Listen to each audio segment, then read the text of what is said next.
Baik, Bismillahirrahmanirrahim. Assalamualaikum warahmatullahi wabarakatuh. Di sini izinkan saya untuk mempresentasikan atau menjelaskan mengenai diet untuk penderita diabetes mellitus. Sebelumnya, perkenalkan, nama saya Salma Hansakonita dengan NPM 214102065, Prodi Gizi kelas C Universitas Siliwangi. Di sini terlebih dahulu saya akan menjelaskan mengenai pengertian diabetes mellitus.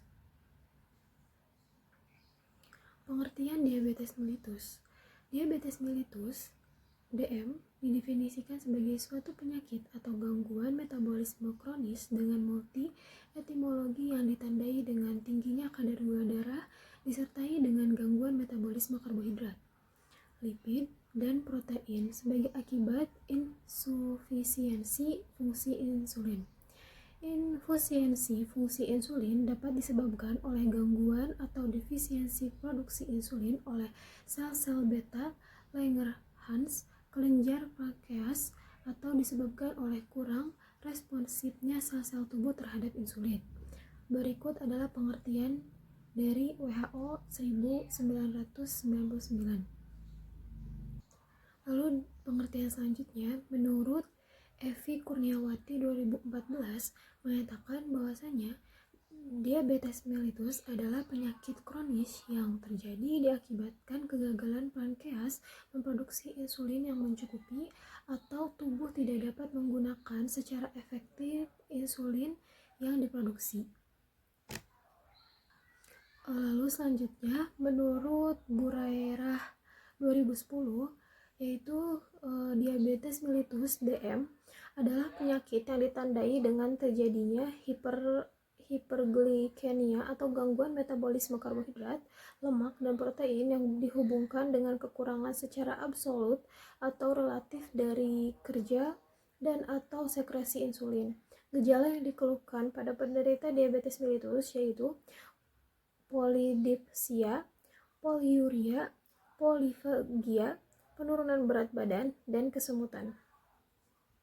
Lalu, penyakit diabetes mellitus ini menurut sudah didata oleh World Health Organization WHO menyebutkan bahwa tercatat 422 juta orang di dunia menderita diabetes mellitus atau terjadi meningkat sekitar 8,5% pada populasi orang dewasa dan diperkirakan terdapat 2,2 juta kematian dengan presentasi akibat penyakit diabetes mellitus yang terjadi sebelum usia 70 tahun khususnya di negara-negara yang status ekonominya rendah dan menengah.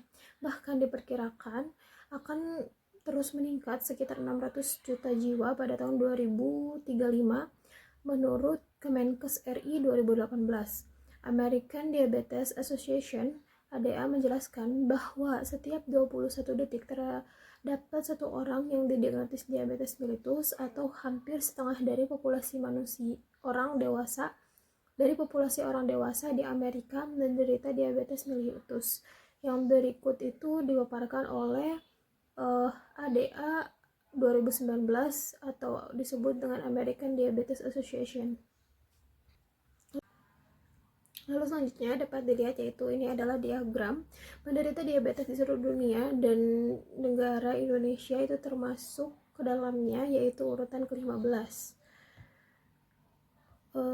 Jumlah penderita diabetes di seluruh dunia ini menurut Dana Moneter Internasional IMF tercatat cukup besar pada 2019. Di Pakistan, sekitar 20% orang dewasa menderita diabetes. Angka ini menjadikan Pakistan sebagai negara dengan penderita diabetes terbanyak. Sementara itu, yang tadi telah saya sebutkan bahwasanya Indonesia termasuk ke dalam 15 besar negara dengan penderita diabetes terbanyak di dunia dengan presentasi orang dewasa yang menderita diabetes sekitar 6%. Menurut laporan Federasi Internasional Diabetes IDF Atlas 2017, orang di Indonesia yang menderita diabetes mencapai 10,3 juta orang. Pengetahuan masyarakat Indonesia akan diabetes serta kesadaran untuk mencegah diabetes dinilai masih sangat rendah. Jadi ini yang menyebabkan salah satu faktor yang menyebabkan orang Indonesia masih termasuk negara yang penderita diabetesnya itu banyak, dan termasuk ke dalam 15 uh, urutan 15 dari seluruh negara di dunia ini. Lalu selanjutnya yaitu gejala diabetes mellitus. Yang pertama, meningkatnya frekuensi buang air kecil. Maksud dari peningkatnya frekuensi buang air kecil yaitu karena sel-sel dalam tubuh tidak dapat menyerap glukosa. Ginjal mencoba mengeluarkan glukosa sebanyak mungkin, akibatnya penderita akan menjadi lebih sering kencing daripada orang normal dan mengeluarkan lebih dari 5 liter air kencing seharinya. Ini berlanjut bahkan di malam hari. Penderita terbangun beberapa kali untuk buang air kecil. Ini pertanda ginjal berusaha singkirkan semua glukosa ekstra darah, karena kan tadi ya bahwasanya insulinnya itu tidak bekerja, jadi mengakibatkan kandungan glukosa di dalam darah maupun di dalam urin tuh banyak, dan mengakibatkan ginjal itu sendiri berusaha untuk menyingkirkan glukosa yang terlalu banyak di dalam tubuh. Lalu yang selanjutnya yaitu rasa haus berlebih. Nah, kenapa bisa merasakan rasa haus berlebih? Karena dengan hilangnya air di dalam tubuh, karena sering buang air kecil kan tadi ya, buang air kecilnya frekuensinya menambah. Nah, itu menyebabkan cairan di dalam tubuh menjadi menghilang ataupun menjadi lebih sedikit. Nah, biasanya penderita itu akan merasa haus dan membutuhkan air banyak. Rasa haus yang berlebih berarti tubuh orang yang penderita itu mencoba untuk mengisi kembali cairan yang hilang. Biasanya kalau sering buang air kecil akan merasa haus berlebih merupakan beberapa cara tubuh untuk mencoba mengelola gula darah tinggi. Itu dijelaskan atau dipaparkan oleh Dr.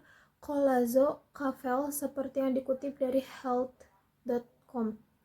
Lalu selanjutnya penurunan berat badan. Kadar gula darah terlalu tinggi juga bisa menyebabkan penurunan berat badan yang cepat, karena hormon insulin tidak mendapatkan glukosa untuk sel yang digunakan sebagai energi tubuh.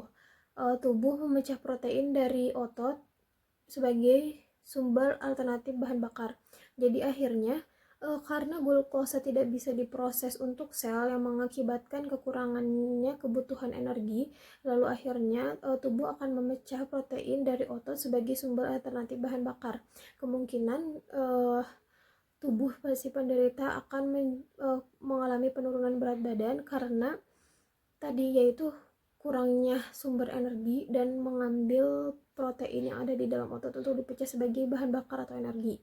Lalu selanjutnya kelaparan. Rasa lapar yang berlebih merupakan tanda diabetes karena kenapa? Ketika kadar gula darah merosot, tubuh mengira belum diberi makan. Jadi di saat gula darahnya itu kurang, maka tubuh akan bereaksi bahwasannya kita merasa seperti belum makan dan lebih menginginkan glukosa yang dibutuhkan sel. Akhirnya badan kita pun meminta untuk diberikan gula ataupun glukosa ataupun karbohidrat yang lebih gitu. Makanya biasanya penderita diabetes akan merasa lebih lapar. Lalu kulit menjadi bermasalah. Kulit gatal-gatal mungkin akibat kulit sering kali bisa menjadi tanda peringatan diabetes. Kenapa? Seperti juga kondisi kulit lainnya, misalnya kulit menjadi gelap di sekitar daerah leher atau ketiak. Itu yang selanjutnya yaitu penyembuhan lambat. Infeksi. Biasanya penyembuhan lambat ini terjadi pada penderita diabetes mellitus seperti infeksi, luka, memar yang tidak sembuh dengan cepat merupakan tanda diabetes. Hal ini biasanya terjadi karena pembuluh darah mengalami kerusakan akibat glukosa dalam jumlah berlebih yang mengelilingi pembuluh darah dan arteri. Diabetes mengurangi efisiensi sel progenitor endotel atau EPC yang melakukan perjalanan dari lokasi cedera dan membantu pembuluh darah menyembuhkan luka. Lalu infeksi jamur. Diabetes dianggap sebagai keadaan imunosupresi. Demikian menurut Dr. Colazo Cafel menjelaskan. Hal ini berarti meningkatkan kerentanan terhadap berbagai infeksi. Meskipun yang paling umum adalah Candida, dan infeksi jamur lainnya. Jamur dan bakteri tumbuh subur di lingkungan yang kaya akan gula. Kenapa bisa infeksi? Karena kan kita diabetes mellitus ya, penderita diabetes mellitus memiliki kandungan gula ataupun glukosa di dalam tubuhnya yang berlebih karena insulin tadi tidak bisa menyalurkannya ke sel-sel ataupun tidak bisa menyambung. Ada kerusakan di situ. Jadi akhirnya infeksi jamur ini bisa berlanjut ataupun bakteri ini bisa tumbuh karena bakteri dan jamur ini tumbuh subur di lingkungan yang kadar gulanya tinggi. Lalu iritasi genital. Kandungan glukosa yang tinggi dengan urin yang membuat daerah genital menjadi seperti sariawan dan akibatnya menyebabkan pembekakan dan gatal. Lalu keletihan dan mudah tersinggung.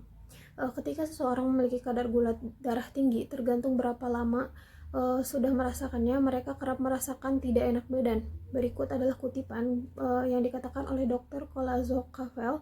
Bangun untuk pergi ke kamar mandi beberapa kali di malam hari membuat orang lelah. Akibatnya, bila lelah, orang cenderung tersinggung.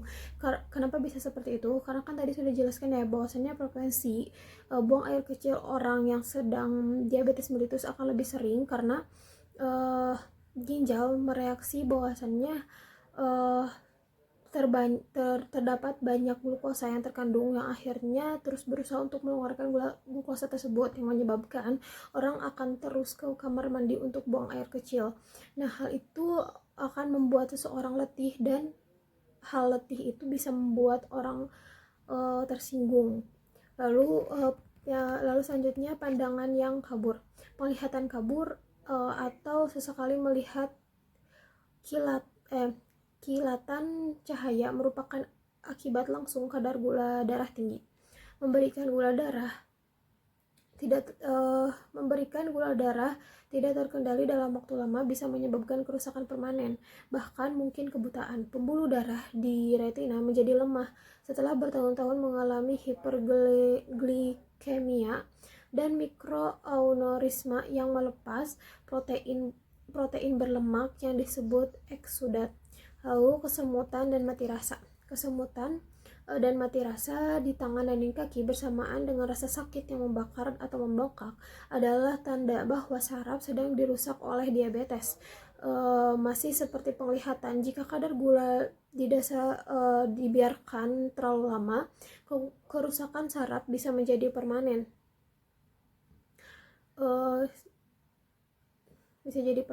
Lalu untuk selanjutnya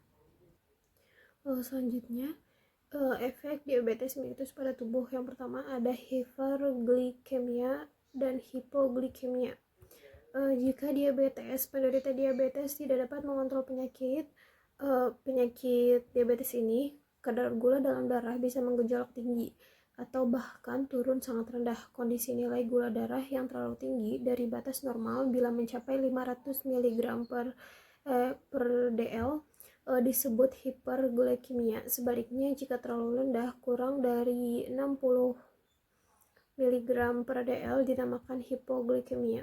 Penderita diabetes tipe 1 dapat mengalami hiperglikemia jika tidak melakukan suntik insulin sebelum makan. Itu karena tubuh akan kekurangan insulin yang berfungsi dalam memproses perubahan glukosa menjadi energi. Sementara itu, orang yang rutin mengonsumsi obat diabetes juga bisa mengalami hipoglikemia jika tidak memantau kadar gula darahnya dengan baik. Lalu yang selanjutnya yaitu rambut rontok. Rambut rontok mungkin tergolong komplikasi diabetes mellitus yang paling ringan. Meski tidak terlalu berbahaya bagi kesehatan tubuh, rambut rontok tetap tidak boleh disepelekan. Kerontokan rambut terjadi akibat kerusakan pembuluh darah sehingga aliran darah segar penuh nutrisi ke folikel rambut menjadi terhambat. Folikel yang kekurangan nutrisi dan oksigen pada akhirnya melemah dan tidak dapat mendukung pertumbuhan rambut sehat. Selain itu, kondisi ini juga ikut berdampak pada cara kerja sistem endokrin. Sistem endokrin yang menghasilkan hormon androgen yang mengatur pertumbuhan rambut serta kesehatan folikel rambut. Ketika sistem endokrin bermasalah, Kesehatan folikel rambut juga bisa ikut terpengaruh sehingga rambut menjadi mudah rontok. Lalu selanjutnya yaitu masalah gigi dan mulut. Komplikasi diabetes mellitus selanjutnya adalah masalah gigi dan mulut. Komplikasi ini umumnya muncul akibat kadar gula darah tinggi yang tidak terkendali. Kondisi tersebut dapat memicu infeksi dan berbagai masalah pada mulut, termasuk gangguan pada gigi, gusi, lidah, serta lidah. Air liur mengandung gula alami. Ketika diabetes tidak terkontrol, tak hanya glukosa dalam darah saja yang meningkat, tetapi juga glukosa pada air liur. Air liur yang tinggi gula akan mengundang bakteri untuk tumbuh dan berkembang di dalam mulut. Nantinya, bakteri yang berkumpul di dalam mulut akan memicu pembentukan plak pada permukaan gigi. Plak yang semakin menebal dapat membuat gusi dan daerah di sekitar mulut menjadi meradang dan terinfeksi. Lalu difusi ereksi pada pria dan infeksi jamur vagina pada wanita. Banyak orang yang tidak sadar bahwa impoten difusi ekskreksi tersebut komplikasi diabetes mellitus pada pria. Hampir sekitar 1 dari 3 pria yang terkena diabetes mengalami disfusi ereksi. Pada wanita, diabetes mellitus dapat menimbulkan masalah seks akibat infeksi jamur vagina. Efek diabetes pada pria berupa disfusi ekskresi yang menyebabkan ketidakmampuan mencapai atau mempertahankan ereksi. Ini terjadi karena rusaknya pembuluh darah dan saraf. Akibatnya, organ penis dipenuhi oleh pembuluh darah dan saraf. Diabetes bisa membahayakan fungsi saraf tertentu pada tubuh, yakni autonomic nervous system (ANS). Sistem saraf ini mengontrol pelebaran dan pembatasan pembuluh darah. Jika pembuluh darah dan saraf pada penis pria rusak karena efek diabetes, hal ini dapat berdampak pada disfusi ereksi. Masalah saraf lainnya yang juga menjadi efek diabetes pada pria adalah ejakulasi terbalik. Kondisi ini berdampak pada sperma yang dikeluarkan mengarah ke dalam kantung kemih, bukan sebaliknya. Ejakulasi terbalik juga bisa mengurangi produksi semen selama ejakulasi. Sementara pada wanita, gejala infeksi jamur vagina dapat membuat seks tidak menyenangkan. Infeksi jamur pada organ intim diakibatkan oleh ketidakseimbangan bakteri akibat tingginya kadar gula dalam tubuh. Karena bisa kita ketahui ya bahwasannya vagina itu sendiri harusnya asam, dan ini malah terkandung banyak gula yang mengakibatkan jika kadar gula itu banyak, itu sangat mengundang bakteri ataupun virus ke dalamnya, karena bakteri itu sendiri tumbuh subur di area yang mengandung tinggi glukosa. Lalu kerusakan saraf. Neuromatik diabetik adalah jenis kerusakan saraf yang terjadi akibat komplikasi diabetes mellitus. Menurut American Academy of Family Physicians, 10-20% pengidap diabetes mengalami nyeri saraf. Kadar gula darah tinggi dapat merusak saraf-saraf yang ada di tubuh. Pada kebanyakan kasus, komplikasi diabetes mellitus ini menyerang saraf tangan dan kaki.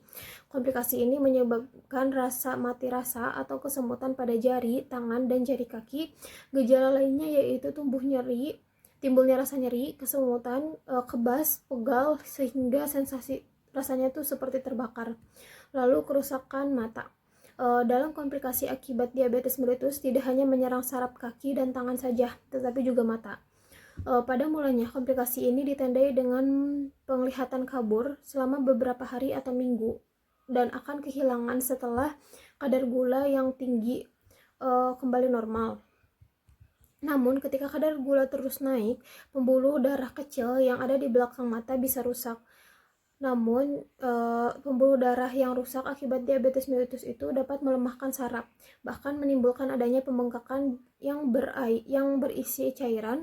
Selain itu, pembuluh darah ini dapat mengalami pendarahan di tengah mata yang memicu pertumbuhan jaringan parut atau penyebab tekanan tinggi di dalam mata.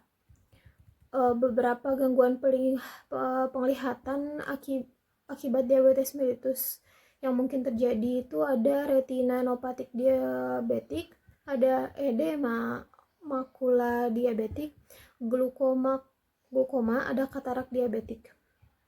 Yaitu selanjutnya penyakit kardiovaskular, yaitu pada saluran peredaran darah. Kadar gula darah tinggi dapat menyebabkan lemak menumpuk di dinding pembuluh darah. Seiring waktu, kondisi ini bisa menyebabkan sirkulasi darah yang pada akhirnya meningkat resiko aterosklerosis pada pasien diabetes mellitus. Aterosklerosis akibat komplikasi diabetes menandakan adanya pengerasan pembuluh darah yang dapat menimbulkan bahaya kesehatan seperti serangan jantung atau stroke. Hal ini pun dibenarkan oleh American Heart Association (AHA). Dalam website resminya, AHA menyatakan bahwa orang dengan diabetes 4 kali lebih mungkin meninggal karena penyakit jantung ketimbang mereka yang tidak memiliki riwayat penyakit diabetes. Para ahli percaya bahwa komplikasi diabetes mellitus ini bisa terjadi akibat adanya faktor resiko yang berkaitan dengan penyakit kardiovaskuler. Faktor resiko yang dimaksud yaitu tekanan darah tinggi, kadar kolesterol, trigliserida tinggi, obesitas, malas gerak, atau merokok. Selain itu, orang yang memiliki diabetes juga beresiko terkena arrhythmia. Kondisi ini merujuk pada detak jantung yang tidak normal, bisa lebih cepat, lebih lambat, atau tidak teratur. Arrhythmia bisa menyebabkan jantung tidak memompa dengan benar sehingga sirkulasi darah pada otak dan organ penting di tubuh melambat. Komplikasi ini juga bisa menyebabkan diabetes, mengalami stroke, dan gagal jantung. Lambat laun, akibatnya penyakit gula ini bisa membuat jantung rusak dan lemah. Lalu selanjutnya yaitu kerusakan ginjal, nephropathic diabetik. Menurut Mayo Clinic menyatakan bahwa lebih dari 405 orang dengan diabetes mengalami kerusakan ginjal akibat komplikasi diabetes. Kerusakan ginjal akibat diabetes dalam istilah medis disebut dengan nephropathic diabetik. Kondisi ini dapat menyerang orang-orang dengan jenis diabetes mellitus tipe 1 ataupun tipe 2. Neuropathic diabetik terjadi ketika diabetes merusak pembuluh darah dan sel-sel yang ada di ginjal. Gula darah yang tinggi dapat menyebabkan ginjal bekerja terlalu keras sehingga memicu terjadinya kerusakan pembuluh darah kecil, glomerulus yang di ginjal. Lambat laun, pembuluh darah pada ginjal yang rusak dapat menurunkan fungsi ginjal itu sendiri, yaitu menyaring urin sebelum menjadi urin yang seharusnya dibuang. Lalu selanjutnya kaki diabetic foot. Ketika diabetes, luka sedikit saja bisa jadi infeksi parah dan sulit diobati karena penyembuhannya yang lama. Dalam kasus serius, luka ketika diabetes bahkan bisa membuat kaki diamputasi. Komplikasi diabetes mellitus 1 ini dikenal dengan diabetic foot atau kaki diabetes. Komplikasi diabetes mellitus ini terjadi ketika karena tingginya kadar gula darah dapat menghambat sirkulasi darah di bagian kaki serta merusak saraf kaki. Akibatnya sel kaki kesulitan untuk memperbaiki jaringan dan saraf yang rusak. Selain itu, kerusakan saraf pada kaki diabetik juga dapat menyebabkan mati rasa dan sensasi kebas di bagian kaki. Lalu selanjutnya ketoasidosis diabetik. Ketoasidosis diabetik adalah komplikasi diabetes mellitus yang serius dan tidak boleh disepelekan.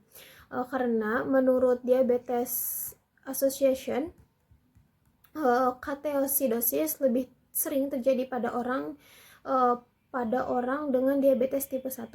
Kondisi ini terjadi ketika tubuh menghasilkan terlalu banyak asam darah yang disebut dengan keton. Ketika tubuh tidak menghasilkan cukup insulin yang menyerap gula darah, tubuh akan memecah lemak menjadi energi. Proses pemecahan lemak menjadi energi akan menghasilkan keton. Keton yang dihasilkan berlebih akan menumpuk dalam darah dan menimbulkan gejala dehidrasi berat seperti haus berlebih, sering buang air kecil, tubuh lemas. Tidak jarang ketoasidosis bisa sampai menyebabkan koma. Oleh karena itu, hal ini sangat perlu diingat ataupun jangan sampai disepelekan. Selanjutnya yaitu penyebab terjadinya diabetes mellitus. Yang pertama, tidak melakukan pemeriksaan gula darah secara teratur. Jika kita sudah mengalami gejala-gejala yang sebelumnya saya sebutkan, ataupun misalnya kita sudah didiagnosis sebagai penderita diabetes mellitus, hal itu harus melakukan pemeriksaan rutin. Jika tidak, biasanya hal itu akan memperparah kondisi kita, karena kita sendiri akan tidak akan mengetahui bagaimana kadar glukosa di dalam tubuh kita. Lalu selanjutnya, nutrisi yang tidak seimbang. Pola makan seseorang tidak memiliki nutrisi seimbang cenderung meningkatkan gula darah. Menu makanan yang hanya didominasi oleh karbohidrat, lemak, dan makanan berkolesterol membuat darah akan penuh dengan kolesterol. Hal lainnya dengan serat atau sayuran yang mampu menyerap dengan sempurna dan juga akan mempertahankan kita untuk kenyang lebih lama. Karena kenapa? Biasanya orang diabetes itu akan mengurangi porsi makannya untuk mengurangi glukosa yang masuk ke dalam tubuh, dan akhirnya membutuhkan sesuatu hal yang bisa mengenyangkan lebih lama, yaitu bisa dengan serat ataupun sayuran. Selanjutnya yaitu aktivitas fisik yang tidak seimbang. Biasanya di saat misalnya kita sudah punya kesibukan seperti sekolah, kerja, ataupun kuliah, biasanya kita akan jarang untuk berolahraga. Padahal olahraga ini sangat dibutuhkan ataupun sangat bermanfaat karena dapat memperlancar peredaran darah dan mengantisipasi tersumbatnya darah yang tidak mengalir karena kolesterol atau lemak dalam darah yang tidak dikeluarkan melalui aktivitas fisik, dan akhirnya itu yang akan menghasilkan keringat. Lalu mengonsumsi minuman yang disertai dengan pemanis buatan. Kadar glukosa berlebih dalam darah juga bisa disebabkan oleh pemanis buatan. Mengapa begitu? Karena pemanis sederhana tidak melakukan waktu lama untuk diserap oleh tubuh, sedangkan pemanis buatan akan bertahan dalam darah dan merusak sistem kerja insulin. Sementara penderita diabetes ini kan insulinnya itu terganggu ya di saat kita mengonsumsi. Hal itu akan merusak sistem kinerja dan akan menyebabkan penyakit diabetes. Lalu cemilan tidak sehat. Nah, cemilan tidak sehat ini kenapa seperti itu? Karena seperti yang sebelumnya, yaitu minuman pemanis buatan. Karena cemilan tidak sehat ini seperti coklat, es krim, itu adalah bisa meningkatkan glukosa dalam darah meningkat. Karena kenapa? Cemilan tidak sehat ini ataupun es krim dan coklat ini adalah termasuk ke dalam karbohidrat sederhana, yaitu yang mudah diserap oleh tubuh dan akan mengandung, jadi di dalam darah kita itu akan mengandung banyak glukosa. Jadi jika bisa untuk menyehatkan bagi aliran darah, tentu saja kita bisa mengonsumsi beralih seperti misalnya buah-buahan, sayuran, atau biji-bijian. Karena hal itu mereka mengandung banyak serat dan air. Kemungkinan mereka mengandung glukosa, tetapi glukosanya tidak sebanyak dengan makan cemilan tidak sehat ataupun minuman yang pemanis, karena butuh proses untuk pemecahan glukosa itu sendiri. Lalu selanjutnya yaitu pencegahan penyakit diabetes mellitus. Yang pertama, mempertahankan berat badan ideal dengan mengonsumsi makanan rendah lemak. Yang kedua, mengonsumsi makanan tinggi serat seperti buah dan sayur. Lalu yang ketiga, mengurangi konsumsi makanan dan minuman yang manis. Lalu yang keempat, berolahraga dengan rutin dan banyak melakukan aktivitas fisik. Lalu yang kelima, mengurangi waktu duduk diam terlalu lama. Lalu yang keenam, yang terakhir, menghindari dan berhenti rokok. Selanjutnya yaitu pengobatan. Yang pertama yaitu memeriksa kesehatan secara teratur. Karena tidak banyak orang yang sudah tahu bahwasanya dia itu mengalami gejala diabetes tipe 2 dan selalu mengabaikannya karena merasa tubuhnya sehat-sehat saja.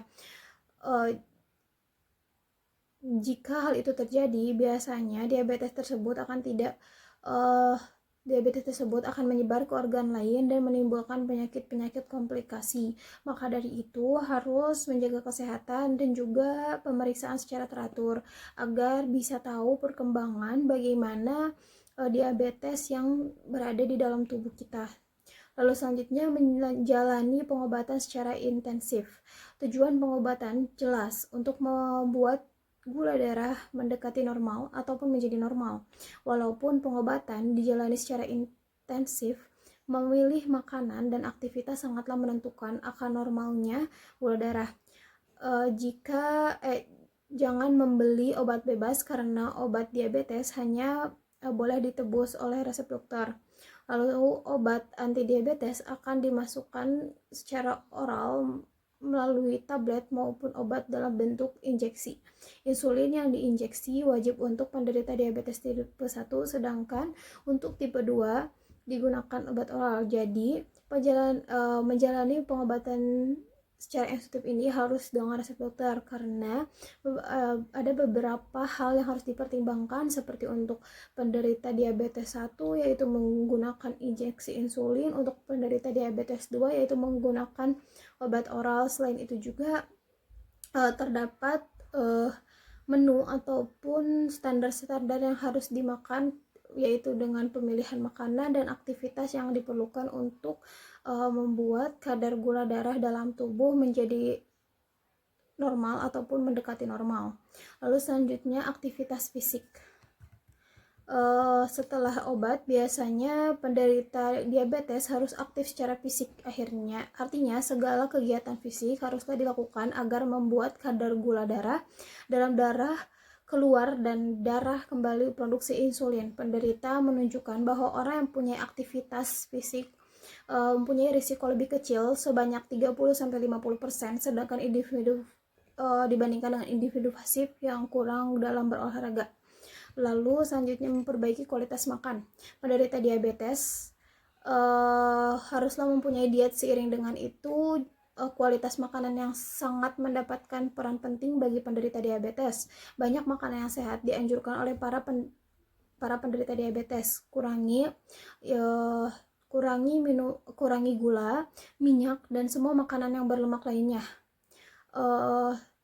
Selain itu, biasanya penderita diabetes akan diberi menu ataupun takaran-takaran yang seharusnya.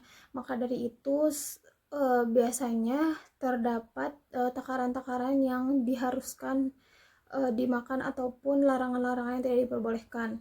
Lalu yang terakhir ada dukungan masyarakat. Masyarakat bisa memberi dukungan untuk penderita diabetes dengan aktivitas yang berhubungan dengan fisik seperti jalan kaki, menyusuri taman. Selain itu, masyarakat perlu ditanamkan tentang kesadaran untuk mengobati diabetes serta komplikasinya. Advokasi akan penyakit diabetes pun harus dilakukan juga sehingga aktivitas fisik menjadi semakin bertambah lagi peminatnya.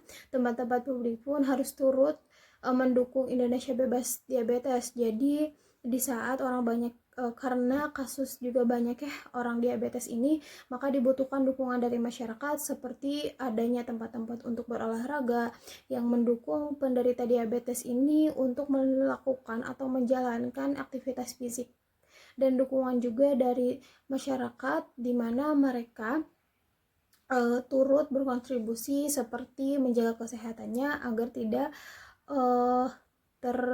tidak terjangkit penyakit diabetes mellitus ini.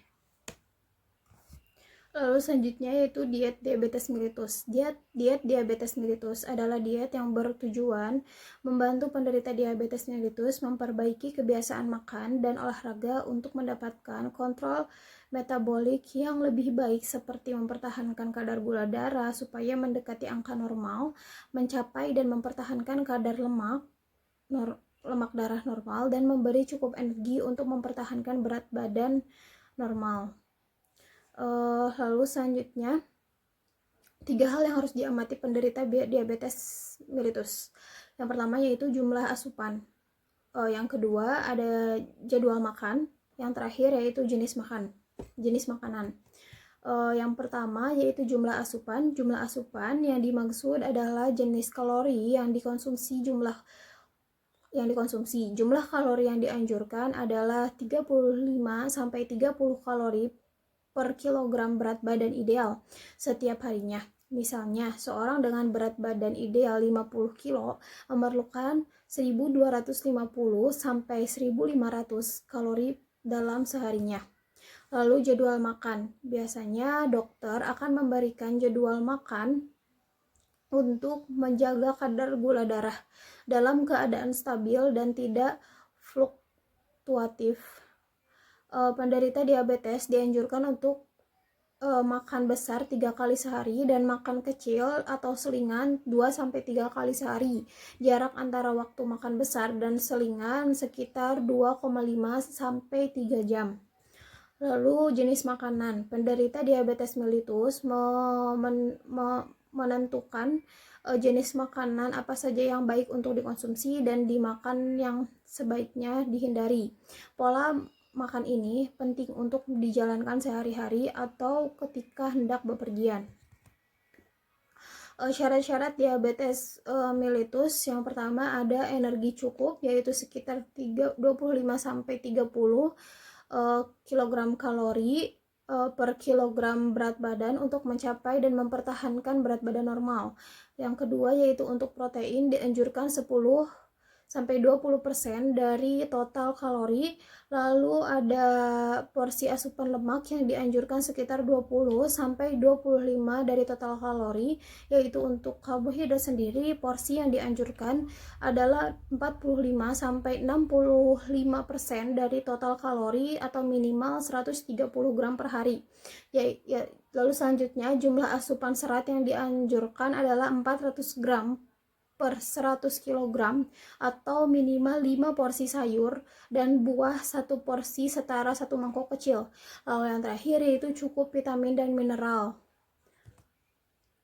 Kenapa? Untuk protein sendiri ya, kenapa dianjurkan sekitar 10-20% dari total kalori, yaitu karena komponen nutrisi utama lainnya adalah protein. Namun protein tidak mempengaruhi kadar gula darah secara berlangsung sehingga cukup aman dikonsumsi bagi penderita diabetes asalkan tidak berlebih. Kelebihan protein dapat meningkatkan resiko terjadinya penurunan fungsi ginjal. Kekurangan protein pun dapat membentuk kondisi tubuh dan jadi seimbang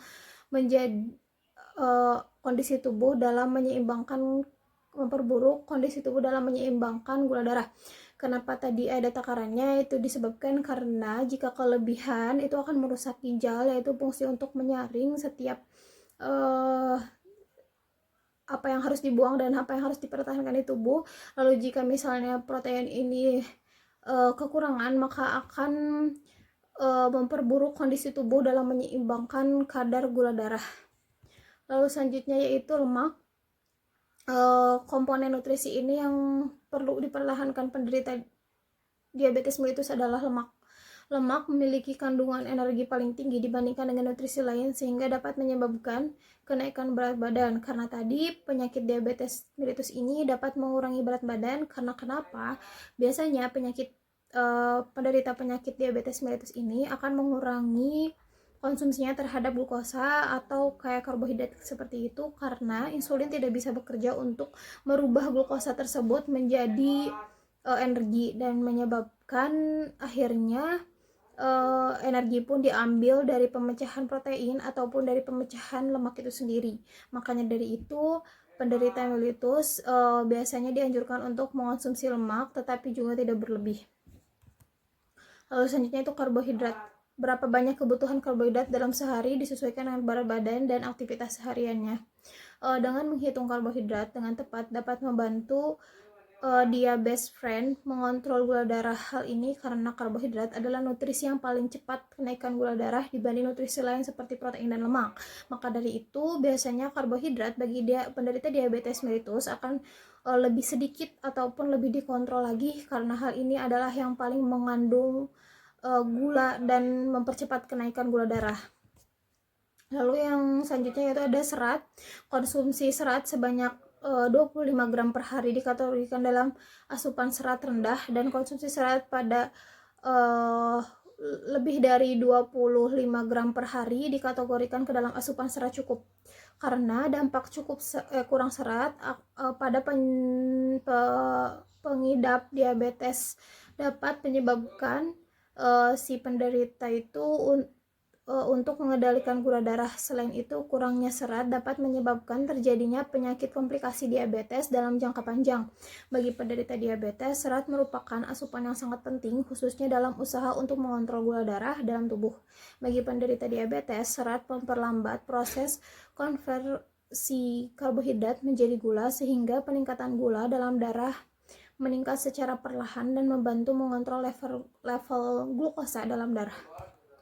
Lalu selanjutnya yaitu vitamin dan mineral. Ketika penderita diabetes kekurangan vitamin D, maka ketahanan tubuh mereka dalam proses penyembuhan pun akan rendah. Mineral seperti kronium, seng, dan magnesium sangat penting bagi penderita diabetes. Hal ini disebabkan penderita diabetes membutuhkan tambahan zat besi bagi kesembuhan penyakitnya. Lalu selanjutnya, bahan makanan yang dianjurkan untuk diabetes mellitus. Yang pertama yaitu sumber karbohidrat kompleks, lalu sumber protein rendah lemak, lalu yang terakhir sumber lemak dalam jumlah terbatas, yaitu bentuk bahan makanan yang mudah dicerna. Sumber karbohidrat kompleks yang pertama yaitu ada kentang, lalu jagung, gandum, buah-buahan, dan kacang-kacangan. Lalu selanjutnya sumber protein rendah lemak bisa dengan daging ayam tanpa kulit, susu rendah lemak, tempe, tahu, ikan, dan kacang-kacangan. Lalu untuk sumber lemak, pilih bahan makanan yang mengandung lemak baik, serta hindari lemak jenuh yang banyak terdapat pada gorengan dan lemak dari hewan, yaitu contohnya lemak buah seperti alpukat dan ikan. Lemak buah itu sendiri bisa alpukat, bisa minyak zaitun, bisa minyak bunga matahari, dan sebagainya. Lalu hal-hal yang diperbolehkan bagi penderita diabetes mellitus yang pertama yaitu ada garam. Garam ini hanya diperbolehkan minimal 1 sendok teh garam dapur dalam 1 hari, yaitu setara dengan 230 mg natrium per hari. Lalu gula pasir ini masih boleh dikonsumsi ya bagi penderita diabetes mellitus, maksimal 5% dari total kalori, kurang lebih 4 sendok teh per hari. Pemanis buatan rendah kalori seperti stevia atau lohan kau aman untuk digunakan selama tidak melebihi batas aman. Kenapa penderita diabetes mellitus dibolehkan mengonsumsi 1 sendok teh garam dapur untuk perharinya? Penderita diabetes juga dianjurkan untuk membatasi asupan garam guna memelihara fungsi ginjal. Ini karena hipertensi dapat mempersempit pembuluh ginjal yang akhirnya mengurangi aliran darah menuju organ ginjal dan mengganggu fungsinya. Tekanan darah tinggi merupakan akar dari banyak penyakit, khususnya penyakit jantung dan penyakit ginjal. Ini penting karena menurut laporan dari American Diabetes Association, sebanyak 20-60% penderita diabetes tipe 2 memiliki hipertensi. Lalu untuk gulanya itu sendiri mengapa? Dengan memperhatikan batas asupan gula ini, para penderita diabetes diyakini akan bisa mengontrol gula darahnya. Hal ini jelas sangat berarti bagi para penderita diabetes untuk mencegah terjadinya beragam komplikasi diabetes. Lalu selanjutnya makanan yang dapat diolah dengan cara, jadi makanan-makanan yang Untuk penderita diabetes ini baiknya diolah dengan cara dipanggang, bisa dikukus, dibakar, dan bahkan direbus. Yang dihindari yaitu seperti digoreng karena itu banyak mengandung lemak. Lalu selanjutnya yaitu bahan makanan yang tidak dianjurkan untuk diabetes mellitus, yaitu gula sederhana, tinggi lemak, dan tinggi natrium. Untuk gula sederhana itu sendiri, contohnya ada gula pasir, gula jawa, sirup, selai, buah-buahan yang diawetkan dengan gula, susu kental manis, minuman botol ringan, es krim, dan kue-kue manis. Untuk tinggi lemak, seperti cake, makanan siap saji, goreng-gorengan, ataupun makanan-makanan lemak hewan lainnya. Lalu untuk natrium tinggi itu ada ikan asin, telur asin, atau makanan yang diawetkan, karena hal ini seperti ikan asin sendiri mengandung terlalu banyak garam yang menyebabkan tingginya natrium. Sementara untuk penderita diabetes itu sendiri, natrium itu dibatasi yaitu 230 mg. Lalu selanjutnya bahan makanan yang baik diberikan. Sebenarnya semua bahan makanan boleh diberikan dalam jumlah yang telah ditetapkan kecuali gula murni tadi, yaitu gula sederhana tadi. Peraturan diabetes mellitus, yang pertama yaitu makanlah secara teratur sesuai dengan jumlah dan pembagian makanan yang telah ditentukan oleh ahli atau ahli gizi. Yang kedua, gunakan daftar penukaran bahan makanan sehingga Anda dapat memilih bahan makanan yang disukai dan menyesuaikan dengan menu keluarga. Jadi di saat Anda menderita diabetes mellitus, jangan sampai Anda keteteran ataupun kesusahan. Nah, hal ini bisa dilihat dari penukaran bahan makanan, mana yang cocok untuk Anda dan sesuai dengan ekonomi Anda.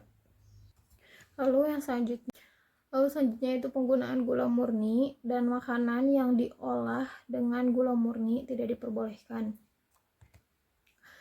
Lalu selanjutnya membatasi penggunaan makanan sumber hidrat arang kompleks.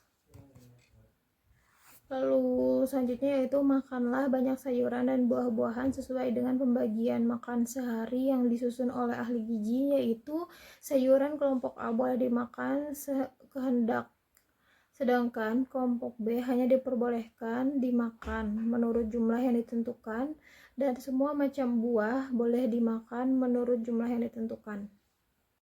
Lalu selanjutnya, makan sering dan cukup. Penting sekali makan secara teratur supaya kadar gula darah stabil sepanjang hari. Lebih baik makan sering dalam jumlah sedikit daripada makan 2 kali kenyang ataupun makan banyak tapi hanya sekali dalam sehari.